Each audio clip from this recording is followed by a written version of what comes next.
രണ്ടു ദിവസം മടിച്ചു നിന്ന മഴ വീണ്ടും പെയ്തിറങ്ങിയതോടെ റോഡുകളിലെ അറ്റകുറ്റപ്പണി വീണ്ടും അനിശ്ചിതത്വത്തിലായി. 2 ദിവസം വെയിൽ തെളിഞ്ഞതോടെ കുറവലങ്ങാട് MC റോഡ് അടക്കമുള്ള പ്രദേശങ്ങളിൽ റോഡുകളിൽ അറ്റകുറ്റപ്പണിക്കുള്ള ക്രമീകരണങ്ങൾ ഒരുക്കിയിരുന്നു. റോഡുകളിൽ മെറ്റലടക്കം എത്തിച്ച് മതിയായ ക്രമീകരണങ്ങൾ നടത്തിയിരുന്നുവെങ്കിലും വെള്ളിയാഴ്ച പുലർച്ചെ തന്നെ കനത്ത മഴയുണ്ടായതിനാൽ വെള്ളിയാഴ്ച റീടാറിംഗോ കുഴിയടക്കലോ അടക്കമുള്ള പരിപാടികൾ നടത്താൻ പൊതുമരാമത്ത് വകുപ്പിന് കഴിഞ്ഞില്ല.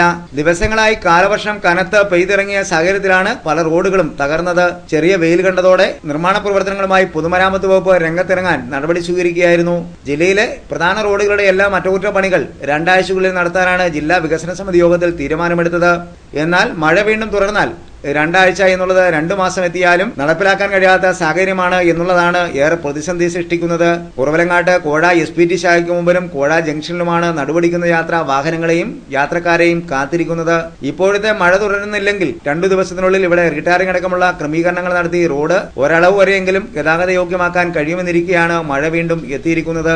റോഡ് റീടാറിംഗിനും കുഴിയടക്കലിനുമായി എത്തിച്ച മെറ്റലുകൾ റോഡിൽ കിടക്കുന്നതും അപകട ഭീഷണി ഉയർത്തുന്നുണ്ട്. 1-ാം നമ്പർ സംസ്ഥാന ഹൈവേയായ MC റോഡിൽ വാഹനങ്ങളുടെ തിരക്ക് പരിഗണിക്കുമ്പോൾ ഈ മെറ്റലുകൾ ഇവിടെ നിന്ന് മാറ്റുക മാത്രമാവും പൊതുമരാമത്ത് വകുപ്പ് അധികൃതർക്ക് ഇനി ചെയ്യാൻ കഴിയുന്നത് എന്നുള്ളതാണ് ഇപ്പോഴത്തെ സ്ഥിതി. പൊതുമരാമത്ത് വകുപ്പ് അധികൃതരുടെ ദീർഘവീക്ഷണമില്ലായ്മയും മികവുറ്റതുമായ പ്രവർത്തനങ്ങൾ ഉണ്ടാകാത്ത സാഹചര്യത്തിൽ പലയിടങ്ങളിലും ചാടിച്ചാടി യാത്ര ചെയ്യേണ്ടുന്ന ഗതിയാണ് വാഹനങ്ങൾക്കുള്ളത്. കരിങ്കൽ പൊടിയടക്കം റോഡുകളിലെത്തിച്ച് ലോഡ് കണക്കിന് നിക്ഷേപിച്ചത് മൂലം വാഹനങ്ങളിൽ വലിയ കുഴിയും ഒപ്പം വലിയ കയറ്റിറക്കങ്ങളും കണക്കെയുള്ള സ്ഥിതിയാണ് ഇപ്പോഴുള്ളത്. ഈ മുഴകളിൽ കയറി ചാടിയിറങ്ങി വാഹനങ്ങൾ യാത്ര നടത്തുമ്പോൾ പലപ്പോഴും തലനാരിഴക്കാണ് വാഹനങ്ങൾ അപകടങ്ങളിൽ നിന്ന് ഒഴിവാകുന്നത് എന്നുള്ളതും ശ്രദ്ധേയമാണ്. ചെറിയൊരു കുഴിയുണ്ടാകുമ്പോൾ അതിന് പരിഹാരം കാണാൻ പൊതുമരാമത്ത് വകുപ്പ് തയ്യാറായിരുന്നെങ്കിൽ ഇപ്പോഴത്തെ വലിയ കുളം നികത്താൻ ഉദ്യോഗസ്ഥർക്ക് സമയം കണ്ടെത്തേണ്ടി വരികില്ലായിരുന്നുവെന്നാണ് ചൂണ്ടിക്കാണിക്കുന്നത്.